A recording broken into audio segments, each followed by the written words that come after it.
चला तर विद्यार्थी मित्रांनो, आज आपण अपूर्णांकाचा प्रश्न पाहूया। पहा 1/2 अधिक 1/4 अधिक 1/8। जर तुम्ही याचा लसावी काढत बसलात किंवा जर छेद समान करत बसलात आपला खूप वेळ निघून जाईल याच्यामध्ये।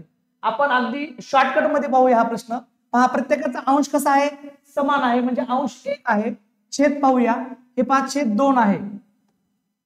छेद किती आहे, 2 आहे, आणि 2 ची दुप्पट किती आहे, 4 आहे। 4 ची दुप्पट 8। जर असा असेल त्यावेळेस पहा छेद तोच घ्यायचा 8 आणि छेदामधून 1 वजा करायचा, उत्तर किती येईल आपलं 7/8।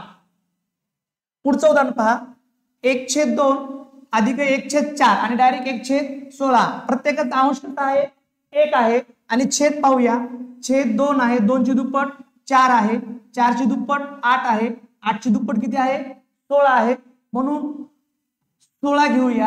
किती घेऊया छेदामध्ये 16 घेऊया। 16 मधून 1 वजा करा, उत्तर किती येईल आपलं 15/16।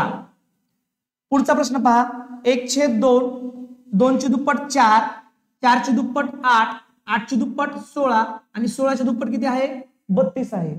तर 32 जशास तसे घेऊया आणि 32 मधून 1 कमी करा, किती येतील 31 येतील। तर हा प्रश्न तुम्ही सोडवायचा आहे। 1/2 अधिक 1/4 अधिक 1/64। या प्रश्नाचं उत्तर तुम्ही कमेंट बॉक्स मध्ये सांगायचं आहे। व्हिडिओला लाईक करा, शेअर करा, फॉलो करा। धन्यवाद। पुन्हा भेटूया एका नवीन व्हिडिओ मध्ये। बाय।